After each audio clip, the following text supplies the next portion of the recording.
Si tuviese que escoger una medida, una decisión política, un momento del que está especialmente orgulloso, más orgulloso de esos 6 años, ¿cuál sería? El haber reducido la pobreza, a pesar de la pandemia. Ina Fino Génova, adelante. Bueno, y ahora vamos a ver qué mierda pasó aquí. No te vayas, Xavi, porque vamos con un vídeo. ¿Qué pasó? Nos inspiramos en los héroes, en los mártires. Así comenzamos, trabajando en las comunidades indígenas. Así me formé. Ahí aprendí a trabajar para los pobres. Y hay una foto en donde traigo mis zapatos y voy en el pantano, en el agua, enrollado. Bueno, así trabajábamos. Así nos formamos. Y me siento muy orgulloso de eso. Y me siento muy orgulloso de que así empecé y así termino. Hay una foto que traigo mis zapatos y voy en pantano, en el agua, enrollado, así trabajábamos y me siento muy orgulloso de que así empecé y así termino, dice Andrés Manuel López Obrador en un vídeo que repasa su trayectoria y que acaba de subir su equipo. AMLO llegó a la presidencia con una serie de lemas que en 6 años se convirtieron en una serie de promesas cumplidas, algo inédito para un gobierno.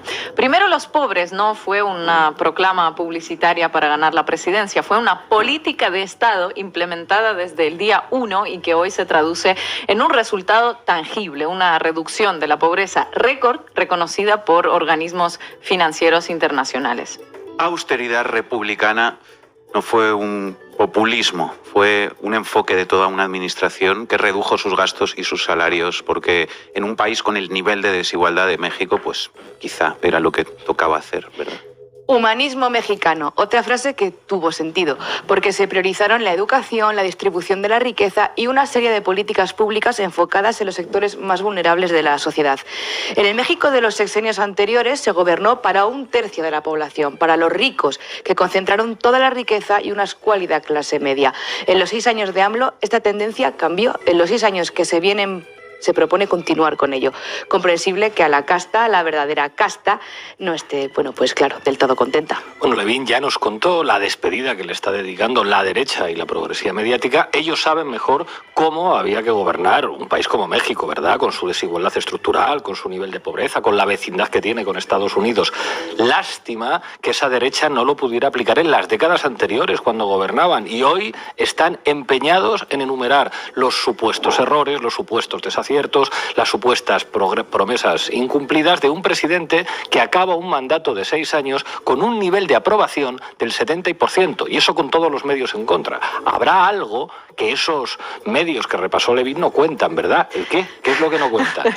No cuentan o relativizan que subió el salario real. ¡Buah! ¿Qué más dan $5 que 9? Conversación real que mantuve por ahí en Polanco.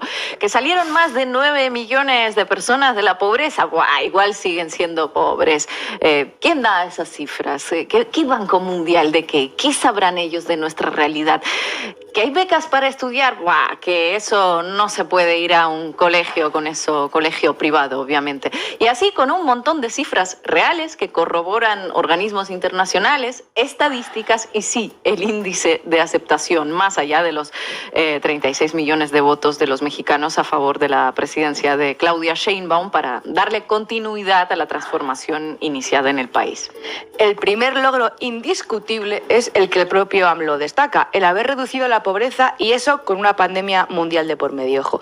Según datos del Banco Mundial que ya mencionaste, se trata de 9,5 millones de personas que en los últimos 6 años salieron de la pobreza. Crecieron los salarios a un ritmo jamás visto en ese país. El sueldo mínimo pasó de 88 a 249 pesos por día y, pese a lo que puedan decir las mentes brillantes de los aplaudidores de Javier Milei, la inflación no acompañó el crecimiento de los salarios. Correcto. En 2024 el salario mínimo en México aumentó un 20% con una inflación de algo más del 4%. Y sí, para los habitantes de barrios adinerados de la Ciudad de México y de Nuevo León, una subida de 88 a 249 pesos en estos años, bueno, pueden parecer migajas, pero para millones y millones de mexicanos supuso la diferencia entre poder comer carne o no comerla, por ejemplo, o entre comer una vez al día o dos. En fin, lo que viene a ser lo contrario de lo que está pasando en Argentina por el momento. Si los señores de barrios adinerados o analistas de medios que perdieron en este sexenio gran parte de la publicidad institucional no se creen las estadísticas económicas ni los datos del Banco Mundial, he aquí otra pincelada que daría una idea de lo que se logró en México en materia económica en los últimos años. En agosto de este año 2024, uno de los empresarios más poderosos de Argentina, propietario de Techint, Paolo Roca, que en su país apoyó la campaña de Javier Milei, presentó a Andrés Manuel López Obrador un plan de inversiones en la economía mexicana por valor de 4.000 millones de dólares. En los próximos 2 años, una de las empresas de su propiedad expandirá su presencia en el estado de Nuevo León, según informaba la versión mexicana de la revista Forbes. O sea, que el país que entrega el zurdo empobrecedor, como bautizó Milei a López Obrador, le inspira más confianza en materia económica a los patrocinadores del licenciado en Economía Javier Gerardo que el país que está gobernando el propio Javier Gerardo, ¿es así? Tiene toda la pinta, Pablo. Y esa estabilidad económica y el aumento de la capacidad de consumo se logró mediante diferentes programas sociales. Sembrando Vida, uno de ellos, para apoyar a pequeños agricultores, Jóvenes Construyendo Futuro para la capacitación de jóvenes sin empleo. Vamos, esto es lo que llaman atender a las causas cuando hablan del enfoque en los temas de seguridad y del narcotráfico, que no se soluciona la violencia con más punitivismo, con las cárceles más grandes del planeta y con detenciones arbitrarias por llevar tatuajes, al menos a largo plazo. Sí se soluciona dando oportunidades para que la delincuencia o la pandilla no se conviertan en una opción de supervivencia y en un sustituto del Estado, allá donde el Estado pues no llega. Efectivamente, también se han invertido millones de pesos en becas para estudiantes, ayudas a personas con discapacidad y se aumentaron las pensiones. Todo ello ha sido clave en el bienestar social. Ese es el primero los pobres, ¿no? Y el humanismo mexicano. A fin de cuentas, tienes a una sociedad más próspera, con más capacidad de consumo. También tienes a Paolo Roca dándole palmaditas a Milei en Argentina, pero llevando su dinero a México. Y a los CEOs del BBVA destacando el clima de confianza que genera el nuevo gobierno entrante para seguir invirtiendo en el país. Fin, como diría Manuel Adorni. Ahora la austeridad republicana también ha sido una de las claves de este sexenio. AMLO llegó con la promesa de luchar contra la corrupción y de reducir el gasto público. Se activó un plan de austeridad en el gobierno federal, reduciendo los salarios de los altos funcionarios, recortando gastos en publicidad oficial, algo que obviamente los grandes medios de información pues no logran perdonarle porque ha supuesto un verdadero golpe. Ya, la ley que establecía un tope salarial a los altos funcionarios encontró una férrea oposición entre los altos funcionarios. No todos estaban dispuestos a aceptarlo. Los pobres primero, sí, pero en mi bolsillo no te metas. Al final la oposición a sus iniciativas no vino de la derecha, que se opone a todo y es previsible, sino de los poderes del Estado, nada dispuestos a perder sus privilegios, sobre todo en el caso del Poder Judicial. Otra cuestión a destacar es que se combatió el robo de combustible, algo que muchos pintaban como imposible, el famoso huachicoleo, y según reveló durante una mañanera el propio AMLO, se pudo construir varias refinerías, Olmeca y Dos Bocas, y comprar la refinería de Deer Park en Texas en gran parte con lo que se ahorró solo cortando ese grifo del huachicol. No hizo una reforma fiscal en su gobierno, pero sí hizo que los ricos pagaran los impuestos que antes no pagaban. Eliminó por decreto la condonación de impuestos. Más del 70% del conjunto de la riqueza del país. Un país además muy rico. Carlos Slim, por ejemplo, concentra él solo más riqueza que la mitad de todos los mexicanos juntos. Una persona versus 65 millones de personas. Son el huachicol de Cuello Blanco, un atraco a plena luz del día, pero claro, en el barrio de Polanco, ¿no? ¿Qué mierda pasó aquí, no?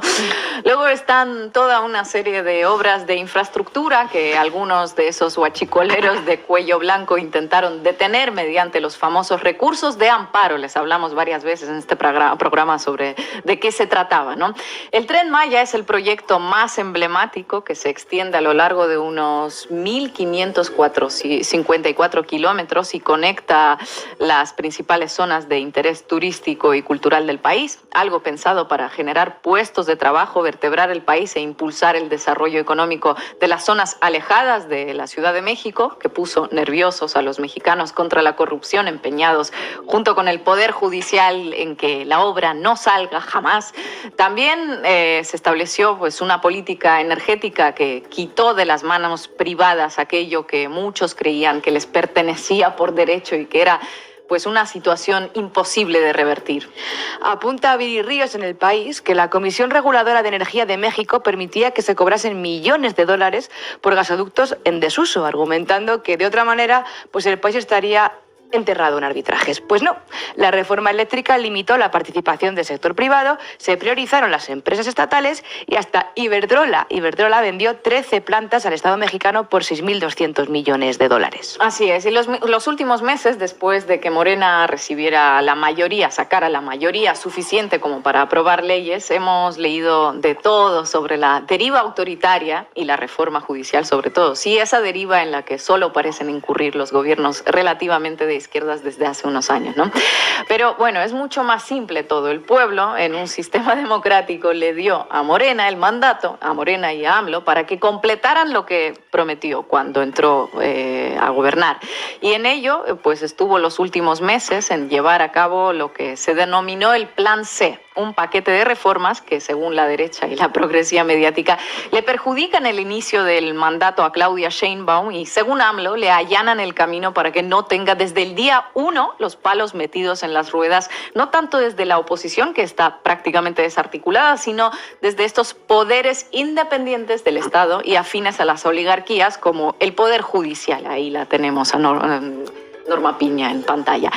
El poder mediático no va a cambiar, aunque la mañanera cambió la forma en la que el pueblo analiza y recibe la información, marcando pues la agenda informativa diaria. Desde luego está claro que hay asuntos que no se pudieron hacer o no se pudieron hacer como se hubieran querido hacer. Ayotzinapa es el gran tema pendiente y el propio AMLO ha expresado la tristeza que le produce no haber resuelto ese tema en esta administración. Las desapariciones, el narco, un problema que necesitaría un enfoque conjunto con Estados Unidos, claro, el país principal consumidor de droga del mundo, la corrupción, la pobreza y la desigualdad, que para nada están desterradas del todo. Todos retos para el próximo gobierno, al igual que el rumbo que tomará el partido Morena, que aglutina antiguos cuadros del PRI con militantes de izquierda. No le va a ser fácil a Claudia Sheinbaum sustituir el liderazgo de Andrés Manuel López Obrador, pero el México que recibe no es el mismo que el de 2018, ni mucho menos el de los años 2000. La transformación, no solo en materia económica y de infraestructura, se está dando al nivel de la conciencia, como suele decir el propio López Obrador. Buena suerte, Claudia. Gracias, Ina. Estoy contento porque cierro un ciclo. Hemos logrado entre todos, desde abajo, una transformación en el país. Hay resultados, está bien el relevo generacional, nos va a ir bien. El porvenir viene acompañado de la justicia y tiene rostro de mujer y va a continuar la transformación.